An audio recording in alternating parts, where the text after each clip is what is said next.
Sebelum kita memulai ibadah, mari bersama-sama kita berkatakan dengan iman Mazmur 91 sebagai doa kita. Dalam lindungan Allah, orang yang duduk dalam lindungan yang maha tinggi dan bermalam dalam naungan yang maha kuasa akan berkata kepada Tuhan, tempat perlindunganku dan kubu pertahananku, Allahku yang kupercayai. Sungguh, dialah yang akan melepaskan engkau dari jerat penangkap burung, dari penyakit sampar yang busuk. Dengan kepaknya, ia akan menudungi engkau. Di bawah sayapnya, engkau akan berlindung. Kesetiaannya ialah perisai dan pagar tembok. Engkau tak usah takut terhadap kedahsyatan malam, terhadap panah yang terbang di waktu siang, terhadap penyakit sampar yang berjalan di dalam gelap, terhadap penyakit menular yang mengamuk di waktu petang.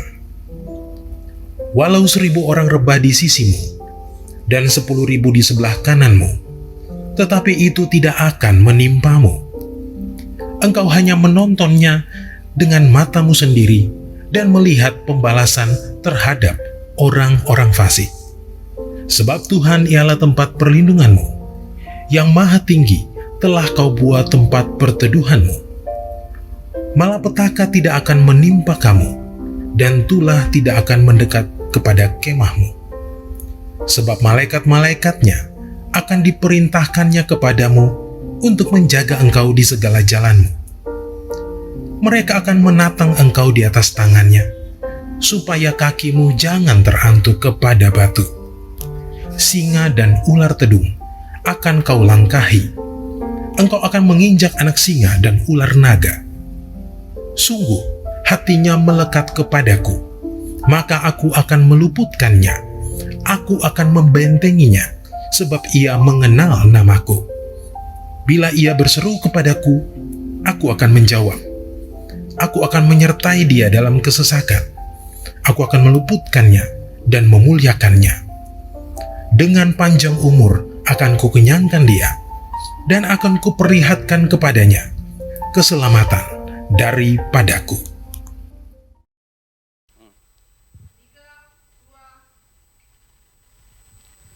Baik Bapak Ibu Saudara, kita akan berdoa terlebih dahulu. Kita satukan hati, kita arahkan semua keinginan kita kepada Tuhan. Bapa di surga, terima kasih buat hari ini. Terima kasih kami boleh beribadah bersama-sama. Terima kasih untuk keamanan bangsa kami, bangsa Indonesia. Kami berdoa untuk bangsa kami Indonesia Tuhan, biarlah bangsa kami diberkati, bangsa kami diurapi oleh Tuhan, karena bangsa kami menjadi bagian rencana Tuhan di akhir zaman. Kami berdoa Tuhan bangsa Indonesia keluar dari setiap masalah. Kami berdoa keluar dari masalah COVID-19. Bahkan kami berdoa bangsa Indonesia boleh keluar untuk menang Tuhan menghadapi semua efek COVID-19 termasuk resesi ekonomi Tuhan. Bapak, terima kasih untuk pemimpin bangsa kami. Kami berdoa untuk Bapak Presiden kami dan Wakil Presiden Tuhan, diberkati dan berikan kekuatan khusus buat mereka Tuhan untuk memimpin bangsa ini dan berpihak kepada orang banyak rakyat di bangsa ini Tuhan. Kami juga berdoa Tuhan untuk seluruh menteri Tuhan. Kami berdoa untuk kepala-kepala daerah Tuhan. Mereka semua diberkati dan diurapi oleh Tuhan. Biar boleh menjalankan tugas mereka dengan baik. Biar mereka menjalankan tugas mereka sesuai dengan apa yang menjadi sumpah mereka Tuhan. Terima kasih Tuhan, kami berdoa untuk Pentakosta ketiga. Apa yang telah kau amanahkan Tuhan kepada gereja kami melalui hamba-Mu Tuhan Pak Niko. Biarlah itu terjadi di setiap cabang-cabang Tuhan, di setiap ranting-ranting Tuhan. Biar semuanya boleh mengalami Pentakosta ketiga Tuhan. Terima kasih Tuhan, biarlah penuaian jiwa yang terbesar yang terakhir Tuhan boleh terjadi di gereja-gereja kami Tuhan. Terima kasih Bapa di surga, kami mengucap syukur Tuhan. Biarlah gerejamu, jemaatmu bangkit Tuhan. Dan juga generasi Yeremia boleh bangkit Tuhan untuk menyelesaikan amanat agung Tuhan di era Pentakosta ketiga ini. Terima kasih Tuhan, kami juga berdoa Tuhan untuk pemimpin-pemimpin rohani kami Tuhan. Kami berdoa untuk Pak Niko Tuhan, berkati beliau, urapi beliau, berikan pengurapan khusus Tuhan. Biar dia boleh menjalankan tugasnya Tuhan dengan sempurna dan baik oleh karena pengurapan Tuhan.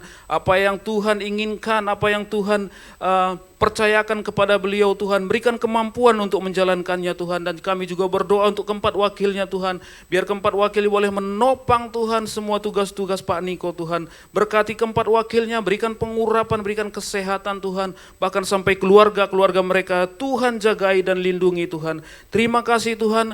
Kami mengucap syukur juga Tuhan untuk karyawan kami Tuhan, Pak Yohanes Raja Gugu Tuhan, berkati karyawan kami Tuhan, berkati dengan melimpah, berikan pengurapan Tuhan, hikmat pengertian Tuhan untuk memimpin rayon satu Gea Tuhan. Kami berdoa dalam nama Yesus Kristus, biarlah semua kehendak hati Tuhan, biarlah semua kerinduan hati Tuhan boleh dicurahkan melalui beliau Tuhan, bahkan sampai ke seluruh gembala cabang Tuhan dan ranting, boleh mendapatkan hal yang sama, boleh sehati Tuhan untuk menopang karyawan kami Tuhan. Berkati semua keluarga, istri dan anak-anak, suami semuanya Tuhan, biar mereka boleh terlindungi, terjagai dalam kesehatan dan kekuatan daripada Tuhan untuk menjalankan tugas-tugas yang Kau emban kepada mereka Tuhan. Terima kasih Bapa di surga, kami mengucap syukur Tuhan untuk semua jemaat di rayon 1G Tuhan. Biarlah semua jemaat boleh bangkit Tuhan, tidak ada yang suam-suam, bahkan jemaat semakin rindu lebih dekat dengan Tuhan untuk menyelesaikan semua panggilan Tuhan. Seluruh jemaat dilindungi oleh kuasa Tuhan, semua jemaat boleh diberkati oleh Tuhan, semua keperluan, semua apapun yang dibutuhkan Tuhan sediakan bagi mereka Tuhan. Terima kasih Tuhan, biar jemaat Tuhan juga di rayon 1G boleh semuanya menyelesaikan amanat agung Tuhan. Bapa di surga, kami mengucap syukur Tuhan. Terima kasih Tuhan, kami berdoa Tuhan untuk ibadah ini Tuhan. Kami juga berdoa khusus yang menyaksikan ibadah ini secara online Tuhan. Mereka juga mendapatkan berkat yang sama dan pengurapan yang sama Tuhan. Di dalam nama Tuhan Yesus Kristus, mujizat kesembuhan, mujizat keluar dari masalah terjadi Tuhan. Dan semuanya tidak akan sama Tuhan ketika mengikuti ibadah ini Tuhan, di dalam nama Yesus. Dan setiap jiwa yang belum mengenal Tuhan, setiap jiwa yang belum lahir baru Tuhan, di ibadah kami Tuhan, biarlah mereka hari ini, saat ini juga boleh mengalami Tuhan. Mereka boleh dilahirkan kembali, mereka boleh menjadikan Engkau Tuhan dan juru selamat mereka Tuhan. Dan mereka boleh semuanya diselamatkan, bukan cuma mereka, bahkan sampai keluarga-keluarga mereka boleh diselamatkan oleh darah Tuhan. Karena itulah keinginan Tuhan di akhir zaman ini. Terima kasih Tuhan, kami semua yang mengikuti ibadah ini, Tuhan jamah dan Tuhan lawat. Biar kami bukan cuma mengikuti ibadah yang rutin, tapi kami sungguh merindukan Tuhan. Terima kasih Tuhan, ini doa kami Tuhan, dan kami siap masuk Tuhan dalam pujian, penyembahan dan ibadah lebih dalam lagi. Bahkan ketika kami memberikan persembahan, biarlah persembahan kami boleh menjadi dupa yang harum di hadapan Tuhan. Terima kasih Tuhan, kami siap masuk ibadah ini lebih dalam lagi hanya di dalam nama Tuhan Yesus Kristus, Tuhan kami, juru selamat kami yang ajaib. Terima kasih Tuhan, ini doa kami. Semua yang percaya sama-sama kita katakan amin. Mari beri kemuliaan pada Tuhan. Haleluya, mari kita memuji Tuhan.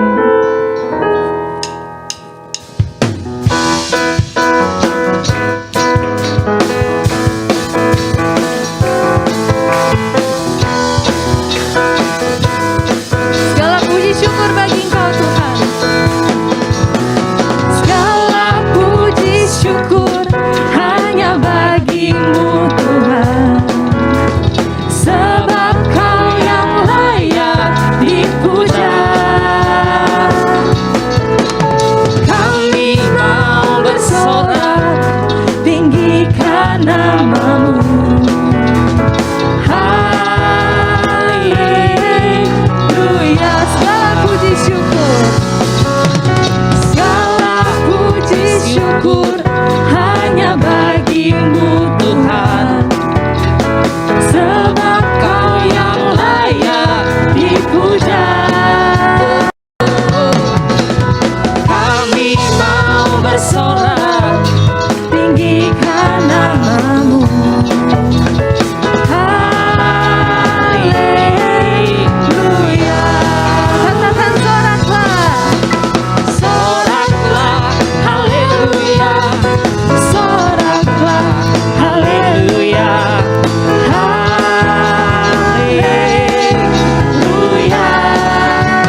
bersyukur kepada Tuhan. Kita mau lebih lagi memuji Tuhan. Haleluya, haleluya, haleluya. Ku mau selalu bersyukur sebab cintamu padaku takkan pernah berubah. Hatiku percaya walau bumi bergoncang, gunung-gunung beranjak, namun kasih setiamu tak pergi dariku. Ku mau selalu bersyukur sebab cintamu padaku takkan pernah berubah. Hatiku percaya walau bumi bergoncang, gunung-gunung beranjak, namun kasih setiamu tak pergi dariku.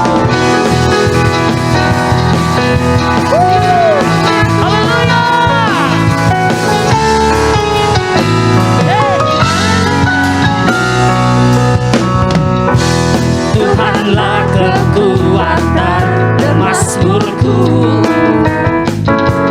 Dia gunung batu dan keselamatanku.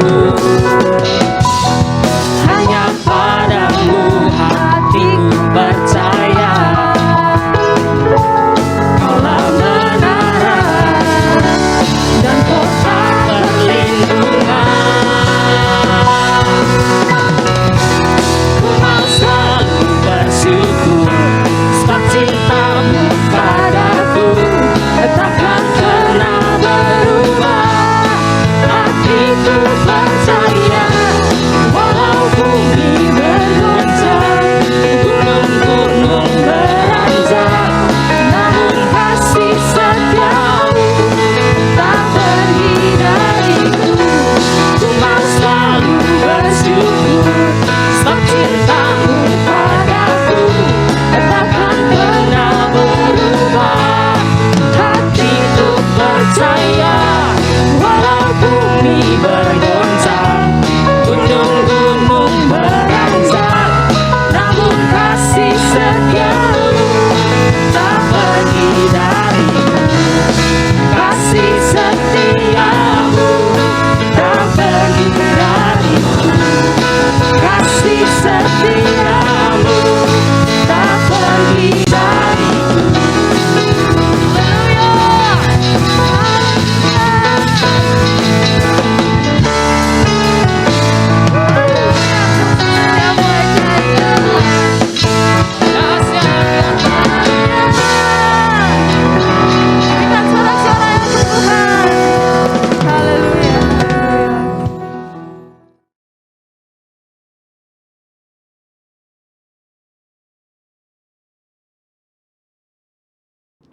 Shalom saudara, saya percaya hari ini kita semua tetap bersuka cita di dalam kebaikan Tuhan. Pesan Tuhan yang menjadi tema di tahun 2021 menegaskan bahwa tahun ini adalah tahun integritas. Hal ini berarti kunci kemenangan di tahun ini terletak dari integritas seorang Kristiani dalam segala aspek kehidupannya. Oleh karena itu, dalam edisi Voice of Pentecost kali ini, saya akan membahas tentang berintegritas di tengah krisis hidup. Saudara, di hari-hari ini, ujian integritas sedang terjadi bagi saudara dan saya. Contohnya, apakah kita tetap baik saat dalam tekanan, akan tetap loyal dalam keadaan kekurangan, atau justru berkompromi dengan dunia saat sakit, gagal, bahkan sampai saat miskin mendadak? Saudara, perlu kita ingat bahwa integritas adalah hasil pembentukan dan tidak otomatis bisa dimiliki seseorang. Pembentukan integritas membutuhkan ujian, proses, dan waktu. Di dalam Mazmur 1 ayat 1 berkata, "Berbahagialah orang yang tidak berjalan menurut nasihat orang fasik, yang tidak berdiri di jalan orang berdosa, dan yang tidak duduk dalam kumpulan pencemooh." Jadi, melalui ujian, seseorang bisa terbukti apakah ia ada di jalan yang benar atau tidak. Lalu, berapakah lama waktu dari proses pembentukan integritas? 30 hari, 3 bulan, atau 1 tahun? Yang pasti proses ini akan berbeda di setiap individunya.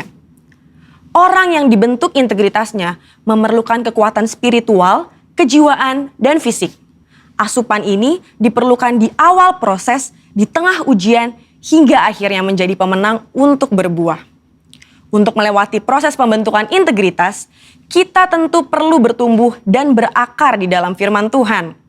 Saudara, penting untuk kita memperhatikan akar dari kehidupan kita.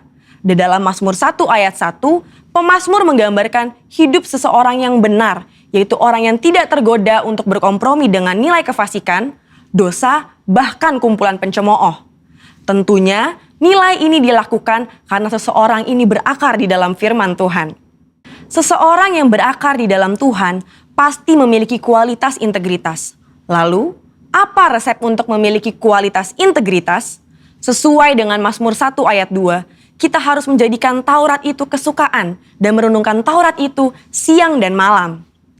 Kata kesukaan dan merenungkan firman Tuhan menggambarkan hubungan yang dimiliki orang berintegritas dengan Tuhan. Mazmur 1 ayat 3 berkata, "Ia seperti pohon yang ditanam di tepi aliran air, yang menghasilkan buahnya pada musimnya, dan yang tidak layu daunnya. Apa saja yang diperbuatnya berhasil." Untuk hidup, jelas sebuah pohon membutuhkan air. Namun, betapa beruntungnya pohon yang ditanam di tepi aliran air. Ia tidak membutuhkan waktu lama dan usaha besar untuk akarnya mencari air. Kesukaan dan merenungkan firman-Nya siang dan malam merupakan gaya hidup orang berintegritas. Hal ini digambarkan dalam Mazmur 1 ayat 2 dan 3. Dikatakan gaya hidup karena hal ini dilakukan setiap hari. Apakah mungkin gaya hidup terbentuk begitu saja? Jawabannya adalah tidak. Hal ini dimulai dari cinta mula-mula. Namun orang benar perlu membangun disiplin rohani dan memelihara cintanya. Disiplin rohani dalam pembacaan dan perenungan firman Tuhan menunjukkan gaya hidup orang berintegritas. Seperti pohon yang bertumbuh dan berakar di tepi aliran air, akan mudah untuk bertumbuh dan berbuah. Demikian digambarkan gaya hidup orang yang berintegritas, yang kesukaannya ialah merenungkan firman Tuhan siang dan malam. Dalam Yohanes 15 ayat 7 dan 8 berkata, "Jikalau kamu tinggal di dalam aku dan firmanku tinggal di dalam kamu, mintalah apa saja yang kamu kehendaki dan kamu akan menerimanya. Dalam hal inilah Bapa-Ku dipermuliakan, yaitu jika kamu berbuah banyak dan dengan demikian kamu adalah murid-murid-Ku." Di ayat ini, Yesus menjelaskan hubungan sebab akibat yang erat antara gaya hidup merenungkan firman dengan berbuah dalam kehidupan. Apa buah yang diinginkan Tuhan dihasilkan oleh setiap umatnya? Buah-buah yang Tuhan ingin kita hasilkan adalah buah pertobatan, buah kehidupan, buah karakter, dan buah jiwa-jiwa. Selain itu, apa dampak lain dari tertanam di tepi aliran air? Dalam Mazmur 1 ayat 3 menjelaskan dengan tidak layu daunnya. Hal ini sama dengan kita memiliki daya tahan yang tinggi terhadap berbagai situasi kehidupan. Situasi sulit dan krisis hidup bisa datang kapan saja. Saat ini, kita sedang mengalami pandemi COVID-19 dan resesi ekonomi. Situasi ini dapat mengganggu integritas seorang untuk kompromi dengan dosa, untuk menyakiti sesama, putus pengharapan, bahkan tidak lagi percaya kepada Tuhan. Lewat pemazmur, Tuhan hendak mengatakan kepada kita bahwa dari hubungan seseorang dengan Tuhan, lewat gaya hidup cinta akan firman Tuhan, bukan hanya agar kita berbuah, tapi juga agar kita tetap berintegritas. Di mata Tuhan, orang seperti ini dipandang dan dijanjikan apa saja yang ia perbuat berhasil. Saya percaya kita yang sudah mendengar ini akan semakin memperhatikan akar kita, perhatikan gaya hidup kita, dan perhatikan hubungan kita dengan firman Tuhan. Saudara, untuk penjelasan yang lebih lanjut dari tim teologi kami, silakan klik link yang ada di atas atau scan QR Code yang tersedia. Tuhan Yesus memberkati.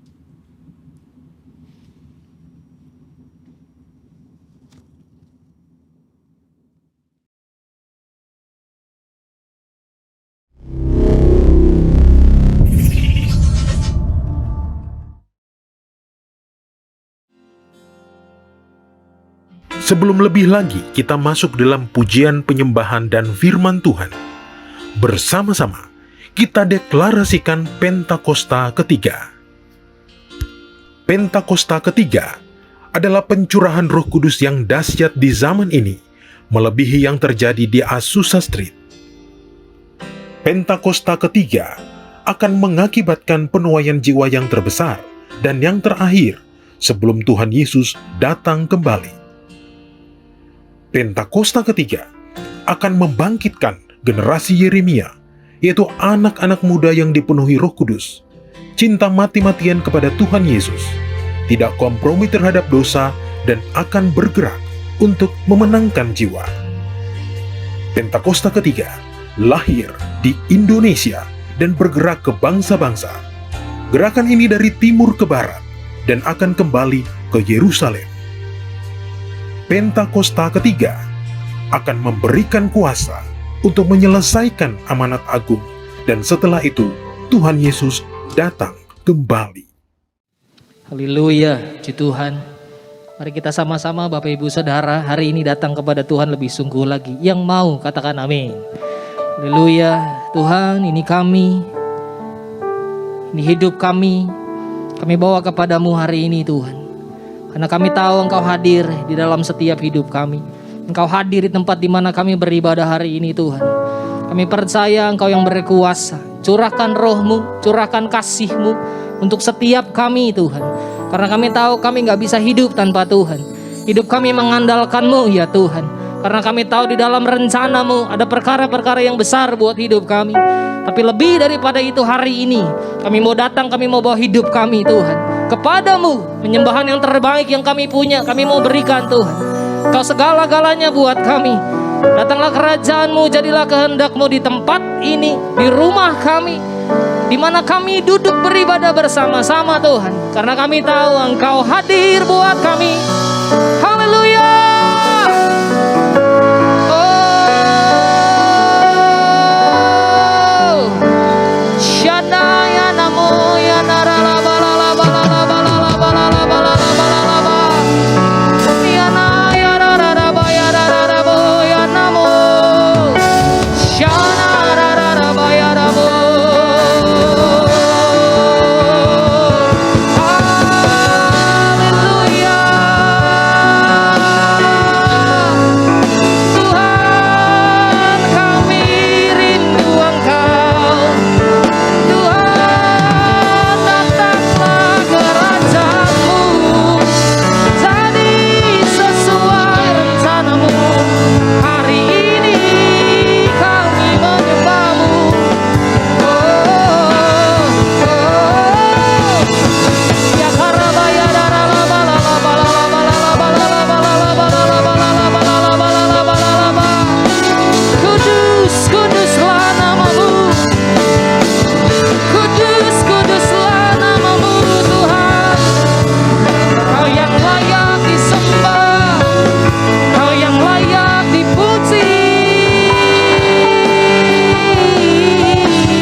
Tuhanku rindu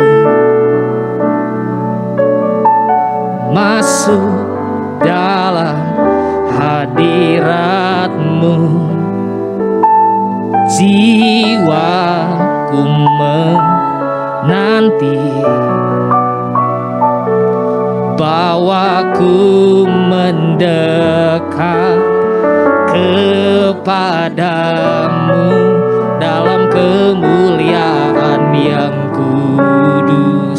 Tuhan, kami rindu Engkau dalam hidup kami.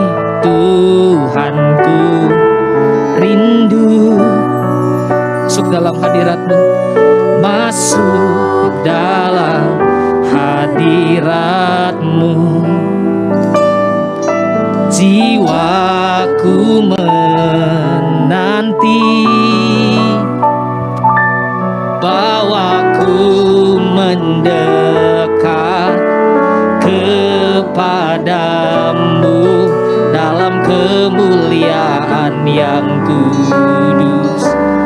Ku nanti Engkau, ku nanti Engkau, Allah kuasa dalam kemuliaan yang kudus.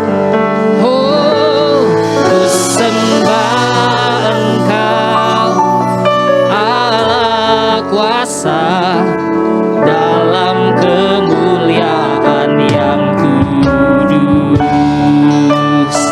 Haleluya. Tuhan, kami rindu Engkau. Tuhanku rindu masuk dalam hadirat-Mu. Jiwaku menanti, bawaku mendekat kepadamu dalam kemuliaan yang kudus. Sekali lagi dari awal katakan sama-sama. Tuhanku rindu, yes Lord, masuk dalam hadirat-Mu. Jiwaku menanti, bawaku mendekat kepadamu dalam kemuliaan yang kudus.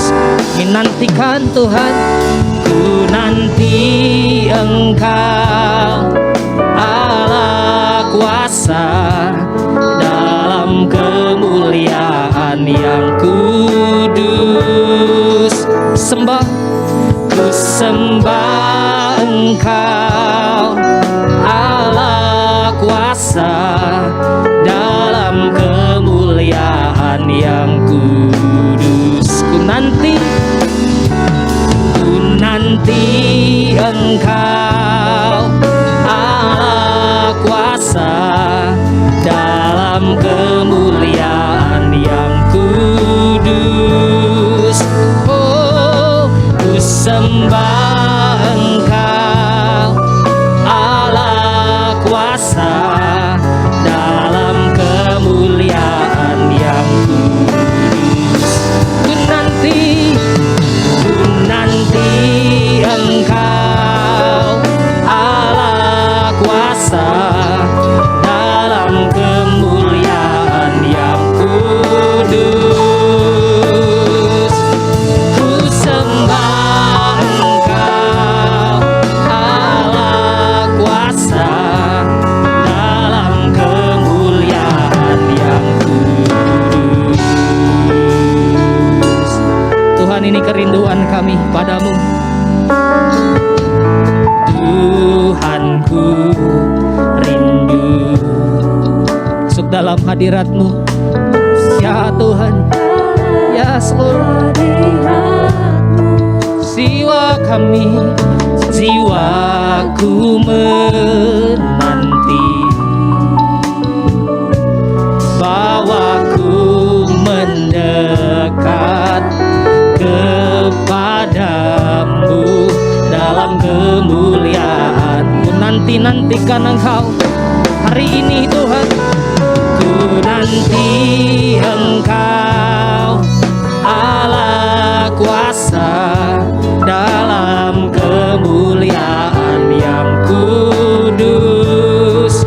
Sembah, ku sembah Engkau Allah kuasa dalam kemuliaan yang lebih lagi. Sama-sama.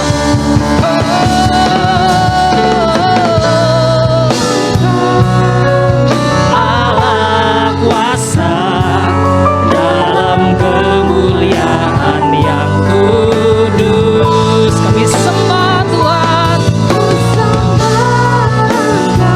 Harabaya darah laba dalam kemuliaan. Boleh sambil angkat tangan yuk Bapak Ibu Saudara. Ku nanti Engkau Allah kuasa dalam kemuliaan yang kudus. Ku sembah Engkau Allah kuasa dalam kemuliaan yang kudus.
Kami mengangkat tangan kami Tuhan, tanda kami perlu Tuhan, tanda kami percaya padamu. Biar apapun yang terjadi dalam hidup setiap kami tahu Tuhan yang pegang kendali hidup kami Tuhan. Saya mau ajak saudara bahasa roh sama-sama. Yang bisa bahasa roh, yang bahasa roh. Aktifkan roh kita sama-sama di hadirat Tuhan.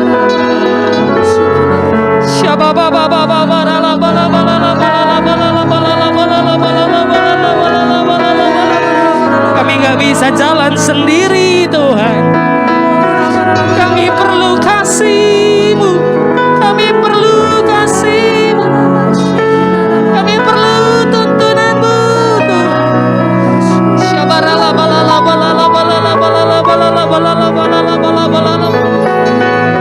Bersyukur saudara, bersyukur sama Tuhan. Doa saudara, doa sama Tuhan. Wow.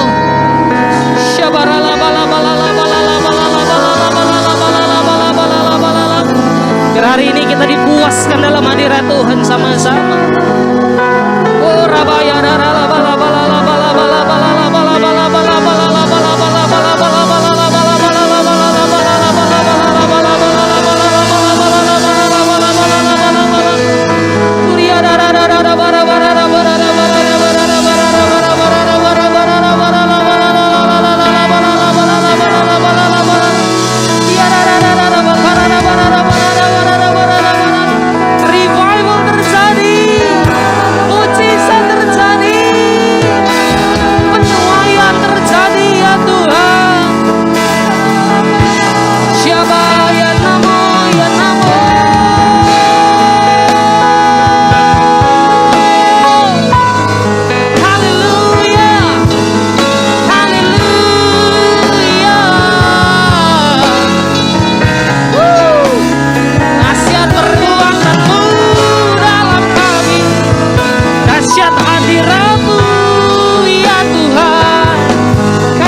Shalom Bapak Ibu Saudara, puji Tuhan pagi hari ini kita kembali diberikan kesempatan untuk mendengarkan firman Tuhan bersama-sama.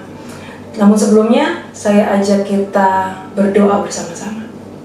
Bapa di dalam nama Tuhan Yesus, terima kasih untuk kebaikan-Mu, kasih karunia-Mu dalam kehidupan kami yang Engkau nyatakan Tuhan dalam keseharian kami hari demi hari, bulan demi bulan.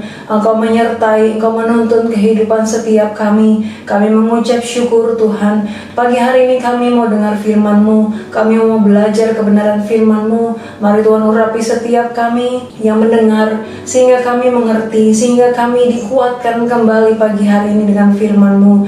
Urapi juga hamba yang akan menyampaikan firman-Mu, biar kami sama-sama diberkati. Terima kasih Tuhan, hadirlah bagi setiap kami saat ini, di dalam nama Tuhan Yesus. Haleluya.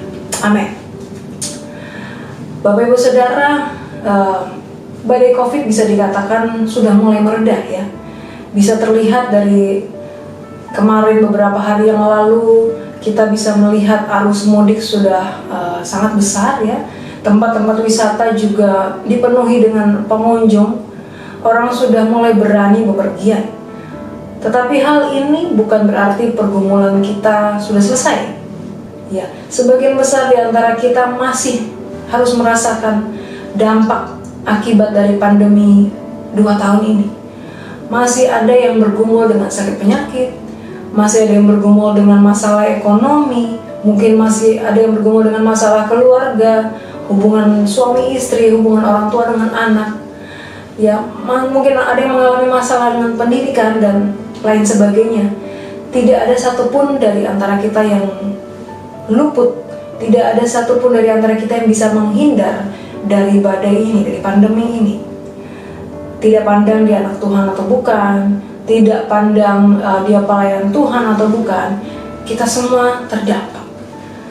Tetapi satu hal yang perlu kita ketahui bersama adalah bahwa setiap penderitaan, setiap masalah, sakit, penyakit yang kita alami itu bukanlah berasal daripada Tuhan, Bapak Ibu, melainkan dari si iblis, tetapi atas izin Tuhan. Nah, pagi hari ini kita mau belajar sama-sama dari seorang tokoh Alkitab.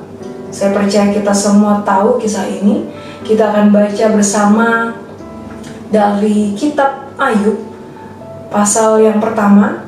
Saya akan bacakan beberapa ayat. Bapak Ibu bisa mengikuti nanti dari layar Bapak Ibu. Saya akan mulai dari Ayub pasal pertama, ayat yang pertama. Demikian firman Tuhan. Ada seorang laki-laki di tanah Uz bernama Ayub. Orang itu saleh dan jujur. Ia takut akan Allah dan menjauhi kejahatan. Saya lompat ayat ke-6. Pada suatu hari datanglah anak-anak Allah menghadap Tuhan, dan di antara mereka datanglah juga iblis. Lalu bertanyalah Tuhan kepada iblis, "Dari mana engkau?" Lalu jawab iblis kepada Tuhan, "Dari perjalanan mengelilingi dan menjelajah bumi." Lalu bertanyalah Tuhan kepada iblis, "Apakah engkau memperhatikan hambaku Ayub? Sebab tiada seorang pun di bumi seperti dia, yang demikian saleh dan jujur, yang takut akan Allah dan menjauhi kejahatan." Lalu jawab iblis kepada Tuhan, "Apakah dengan tidak mendapat apa-apa Ayub tetap takut akan Allah? Bukankah engkau yang membuat pagar sekeliling dia dan rumahnya, serta segala yang dimilikinya? Apa yang dikerjakannya telah kau berkati, dan apa yang dimilikinya makin bertambah di negeri itu. Tetapi ulurkanlah tanganmu dan jamahlah segala yang dipunyainya. Ia pasti mengutuki engkau di hadapanmu." Ayat ke-12, maka firman Tuhan kepada iblis, "Nah, segala yang dipunyainya ada dalam kuasamu. Hanya janganlah engkau mengulurkan tanganmu terhadap dirinya." Kemudian pergilah iblis dari hadapan Tuhan. Nah, dari ayat-ayat tersebut ada beberapa informasi yang bisa kita dapatkan. Antara lain yang pertama, di ayat pertama kita bisa melihat bahwa Ayub orang yang saleh dan jujur. Ia takut akan Allah dan menjauhi kejahatan. Lalu informasi yang kedua kita bisa lihat dari ayat ke-8, kesalehan dan kejujuran Ayub diakui oleh Tuhan. Informasi yang ketiga dari ayat 10, selama ini Tuhan memagari, melindungi Ayub dan memberkati segala yang dikerjakannya. Kemudian informasi yang keempat, iblis mendapat izin dari Tuhan untuk menguasai segala yang dimiliki Ayub. Ada di ayat yang ke-12.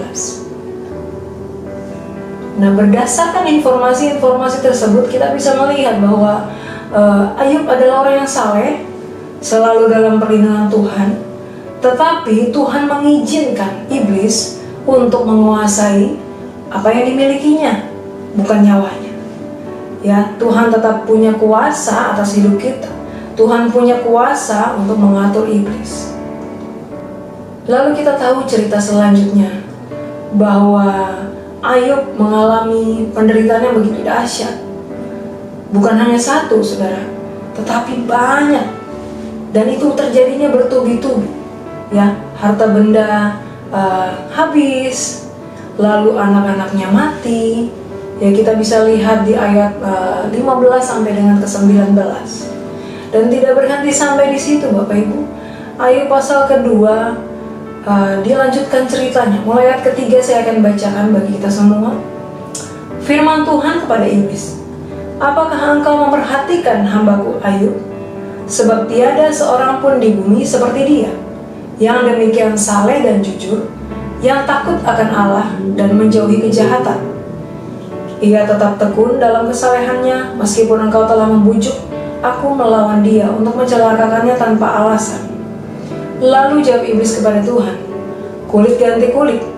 Orang akan memberikan segala yang dipunyainya ganti nyawanya. Tetapi ulurkanlah tanganmu dan jamahlah tulang dan dagingnya. Ia pasti mengutuki engkau di hadapanmu. Maka firman Tuhan kepada iblis, nah, ia dalam kuasamu, hanya sayangkan nyawanya. Kemudian iblis pergi dari hadapan Tuhan, lalu ditimpanya Ayub dengan bara yang busuk dari telapak kaki sampai ke batu kepalanya. Lagi-lagi Tuhan mengizinkan iblis untuk menguasai kehidupan Ayub. Dan kali ini bukan harta bendanya tetapi seluruh tubuhnya. Ya, kita tahu semua cerita ini, kisah ini yang sangat mengerikan kalau kita bayangkan. Semua yang dimiliki Ayub harus hilang, lenyap. Bahkan tubuhnya juga mengalami penderitaan yang hebat. Namun saya mau ajak kita semua renungkan satu hal, bahwa setiap sakit penyakit, setiap penderitaan, masalah yang kita alami itu bukanlah berasal daripada Tuhan, tetapi atas izin Tuhan. Ya, bukan berasal daripada Tuhan, tetapi dari iblis atas izin Tuhan. Nah, ini perlu digarisbawahi saudara, atas izin Tuhan. Pagi hari ini saya ingin menyampaikan bahwa segala sesuatu dalam kehidupan kita ada dalam kuasa Tuhan. Iblis bisa saja mengobrak-abrik kehidupan kita, tetapi harus ada izin dari Tuhan. Ya, harus ada izin dari Tuhan. Kalau Tuhan tidak mengizinkan, maka iblis tidak punya hak, iblis tidak punya kuasa, iblis tidak punya kekuatan untuk menyentuh kehidupan kita. Iblis tidak punya kekuatan untuk mengobrak-abrik kehidupan kita. Haleluya, Tuhan punya kuasa. Segala sesuatu ada dalam kuasa Tuhan. Nah, pertanyaannya adalah, kenapa Tuhan mengizinkan? Kenapa Tuhan mengizinkan kita mengalami penderitaan, masalah? Kok Tuhan setega itu? Apakah Tuhan setega itu? Apakah Tuhan sejahat itu? Nah, pagi hari ini mari kita belajar sama-sama firman Tuhan ini, untuk kita kembali mengingat bahwa Tuhan itu punya kuasa. Untuk kita kembali sama-sama mengakui bahwa Tuhan itu punya kuasa. Tuhan pegang kendali atas kehidupan kita. Nah, alasan yang pertama, kenapa Tuhan mengizinkan hal-hal yang sepertinya buruk ini terjadi dalam kehidupan kita? Yang pertama, karena Tuhan mau menguji kesetiaan kita. Seberapa besar kita mengasihi Dia. Kalau kita sungguh-sungguh mengasihi Tuhan, maka pasti kita akan tetap setia mengikut Tuhan apapun yang terjadi. Sekalipun kita menderita, sekalipun kita sedang sakit, sekalipun kita belum sembuh, sekalipun ekonomi kita, bisnis kita hancur, kita pasti akan tetap setia, kita akan tetap mengikut Tuhan. Kita lihat di Ayub 2 ayat 9, maka berkatalah istrinya kepadanya, masih bertekunkah engkau dalam kesalehanmu? Kutukilah Allahmu dan matilah. Tetapi jawab Ayub kepadanya, engkau berbicara seperti perempuan gila. Apakah kita mau menerima yang baik dari Allah tetapi tidak mau menerima yang buruk? Dalam kesemuanya itu Ayub tidak berbuat dosa dengan bibirnya. Luar biasa ya Bapak Ibu ya. Saya percaya itu bukan hal yang mudah.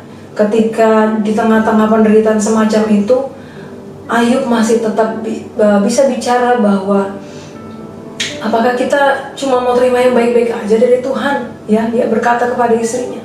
Dan firman Tuhan berkata, Ayub tidak berbuat dosa dengan bibirnya.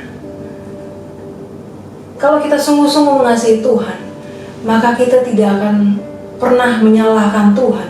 Kita tidak akan pernah mengutuki Tuhan. Lalu pertanyaannya, bagaimana cara supaya kita bisa mengasihi Tuhan? Jawabannya sederhana Bapak Ibu, yaitu kita harus sering-sering berkomunikasi dengan Tuhan. Kita harus sering-sering berkomunikasi, ngobrol sama Tuhan.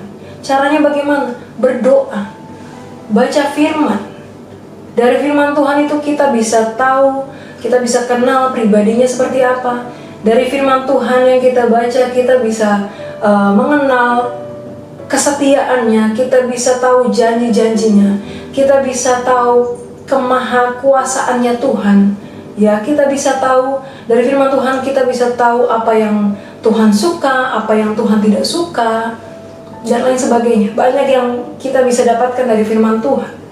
Sepasang kekasih tidak akan bisa saling mengasihi, tidak akan bisa saling mencintai kalau tidak pernah berkomunikasi.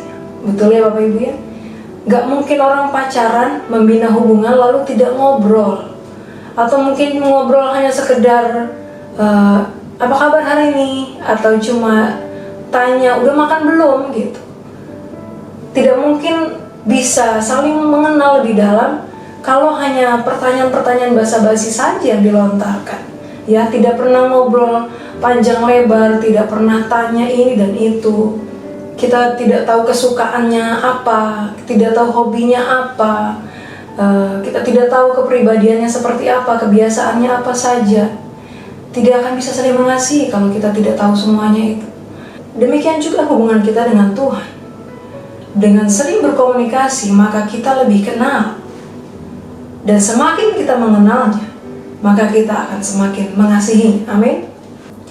Poin yang kedua, alasan yang kedua, kenapa Tuhan mengizinkan kita untuk mengalami masalah, mengalami penderitaan. Yang kedua adalah karena Tuhan mau supaya kita sungguh-sungguh mengenalnya secara pribadi, mengalami pengalaman-pengalaman pribadi dengan Tuhan. Bukan hanya dengar dari orang lain bahwa Tuhan itu baik, ya, Tuhan itu setia, Tuhan itu menyediakan segala yang kita butuhkan, ya, bukan hanya dengar dari apa kata orang, tapi Tuhan mau kita mengalaminya sendiri. Apa yang kita pernah dengar dari orang lain tentang Tuhan. Kita baca dari Ayub pasal 42 ayat ke-5, dikatakan bahwa hanya dari kata orang saja aku mendengar tentang Engkau, tetapi sekarang mataku sendiri memandang Engkau. Nah, Ayub pasal 42 ini adalah pasal terakhir dari kitab Ayub.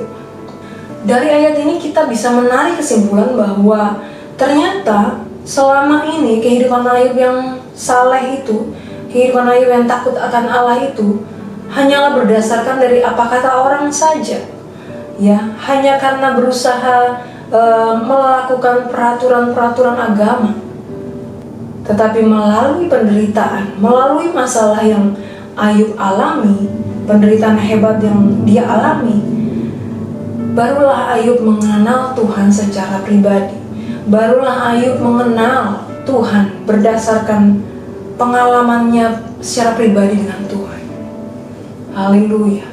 Jadi iman dan kepercayaan kita kepada Tuhan harus benar-benar berdasarkan cinta kita, kasih kita kepadanya.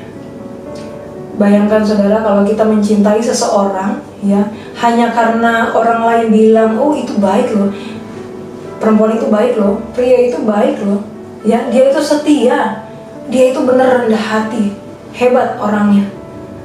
Kalau kita hanya berdasarkan informasi dari orang lain, maka dasar cinta kita kepadanya itu tidak akan kuat, benar ya Bapak Ibu ya.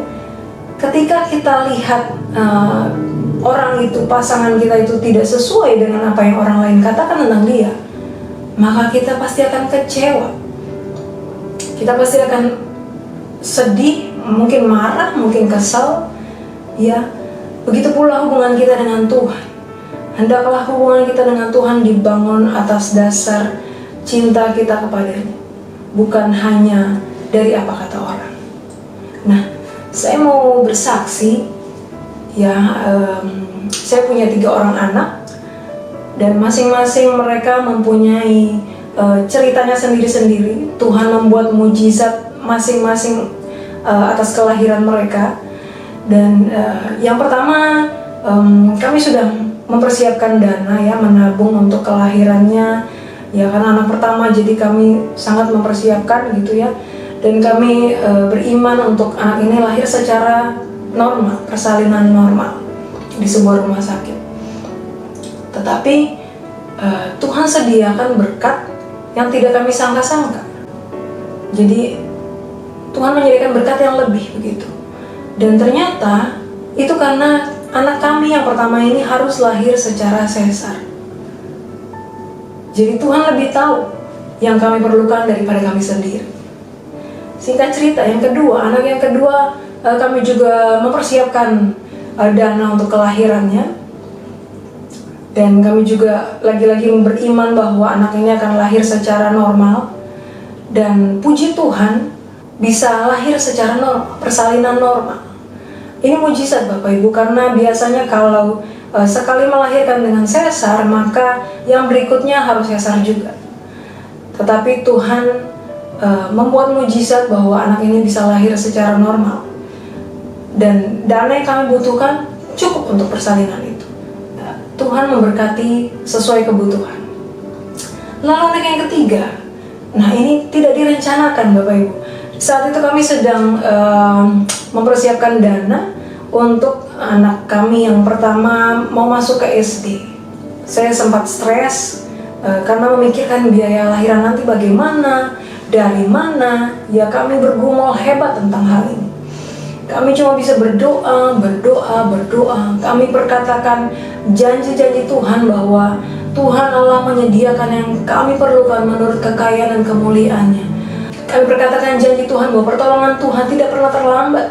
Pertolongan kami hanya berasal daripada Tuhan yang menciptakan langit dan bumi. Janji-janji Tuhan kami perkatakan. Ya, kami berdoa, kami perkatakan janji Tuhan. Dan puji Tuhan, Tuhan menguatkan kami. Tuhan mengingatkan kami akan proses kelahiran anak pertama dan kedua kami. Ya, bagaimana Tuhan melakukan mujizat, bagaimana Tuhan menyediakan sesuai dengan yang kami butuhkan. Nah, inilah pengalaman pribadi dengan Tuhan. Saya bukan lagi hanya mendengar cerita atau kesaksian dari orang lain, dari hamba Tuhan tentang mujizat penyediaan Tuhan, tetapi saya mengalaminya langsung. Saya mengalaminya sendiri. Dan oleh karena itu saya semakin mengenal Tuhan sebagai Allah yang menyediakan. Dan benar saja Bapak Ibu, 3 minggu menjelang melahirkan anak yang ketiga ini, jalan itu baru terbuka.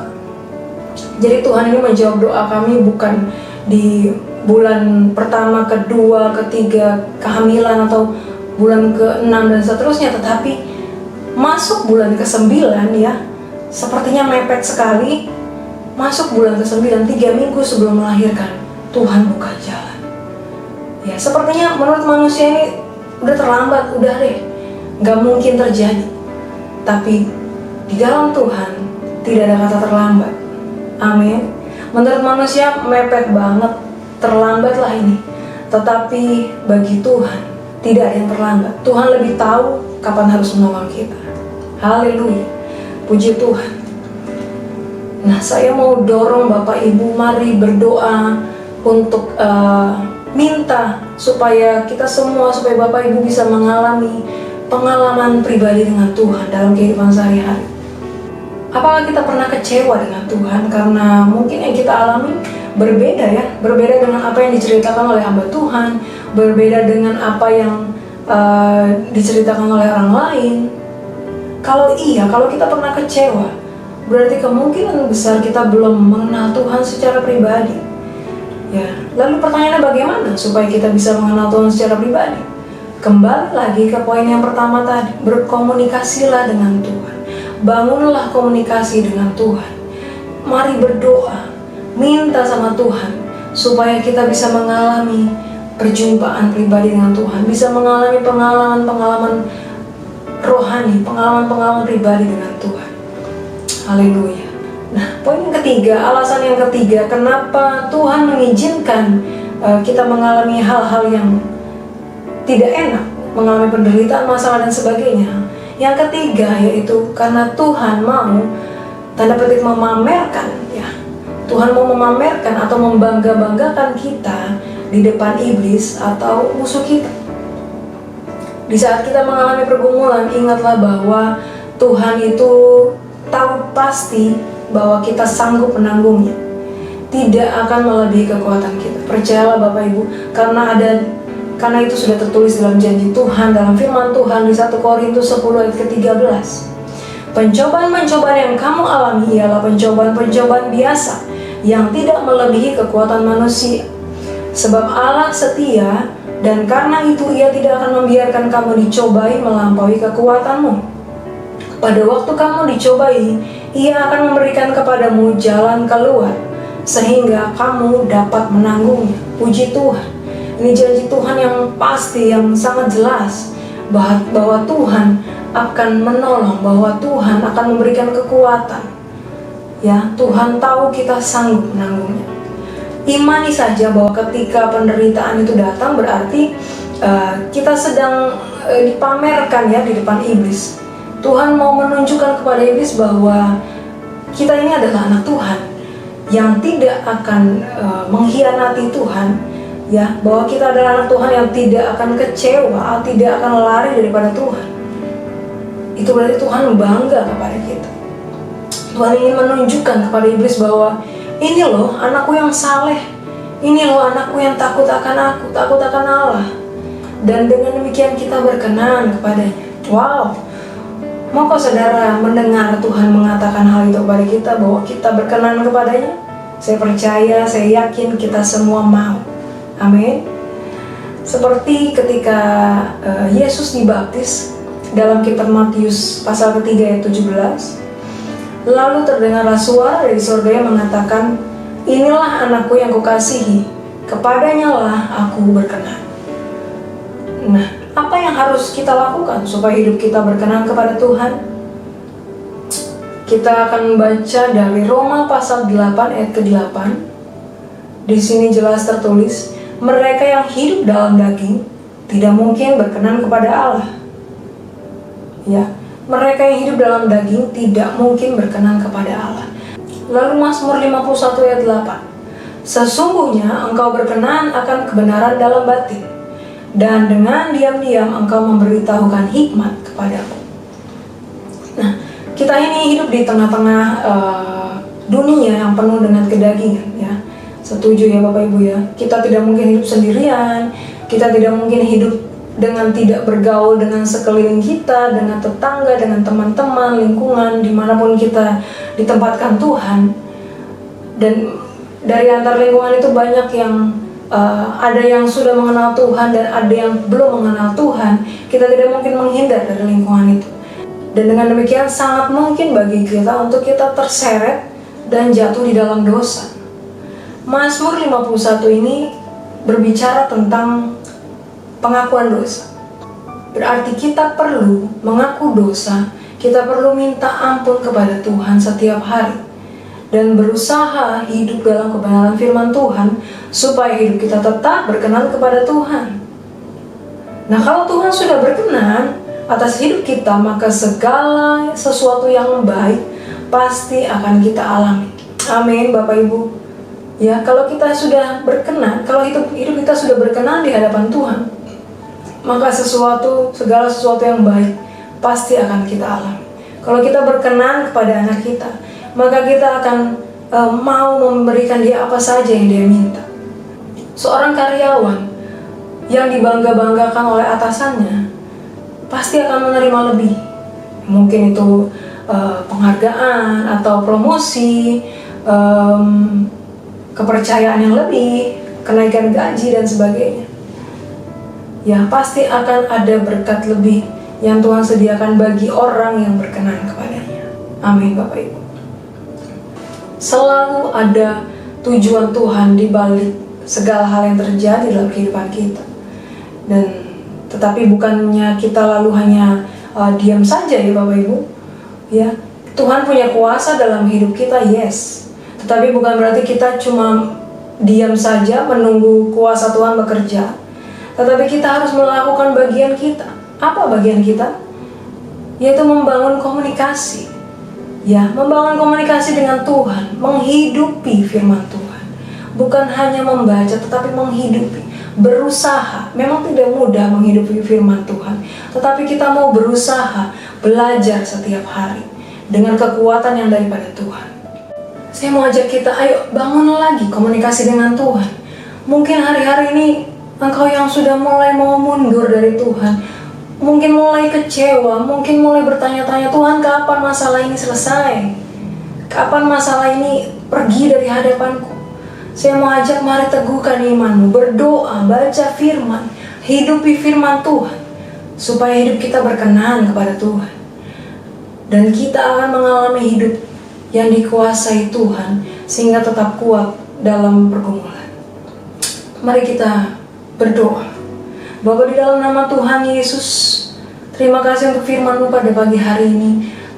Hamba berdoa Tuhan untuk setiap anak-anak-Mu yang mendengar firman-Mu pada pagi hari ini. Kuatkan mereka, teguhkan mereka, cengkeram mereka kuat-kuat ya Tuhan, supaya mereka mengalami Tuhan, supaya mereka tetap berpegang teguh kepadamu, mereka tetap setia kepadamu Tuhan, bahwa mereka mengalami perjumpaan pribadi dengan Tuhan, bahwa mereka mengalami pengalaman-pengalaman pribadi dengan Tuhan, sehingga mereka semakin mengenal Tuhan, mereka semakin merasakan, mengalami kuasa Allah dalam kehidupan mereka, dan mereka akan tetap kuat berjalan bersama dengan-Mu. Kami percaya Tuhan, dengan-Mu Tuhan, kami akan melakukan perkara-perkara yang besar Tuhan. Terima kasih Bapa, kuatkan, teguhkan anak-anak-Mu Tuhan. Di dalam nama Tuhan Yesus, Roh Kudus, Roh Allah, kuasai hati pikiran mereka, sehingga tidak ada satupun yang undur daripada Tuhan. Semua kami akan terus bangkit, maju di dalam Tuhan. Terima kasih Bapa. Terpuji-pujilah nama-Mu Tuhan, dalam nama Tuhan Yesus. Haleluya, haleluya. Amin. Mari kita siapkan hati untuk menerima doa berkat.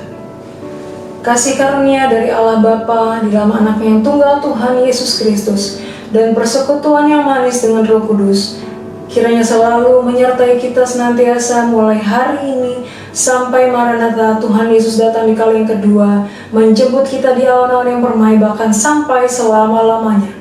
Setiap kita yang percaya terima berkat Tuhan, sama-sama katakan amin. Haleluya. Selamat hari Minggu, Tuhan Yesus memberkati.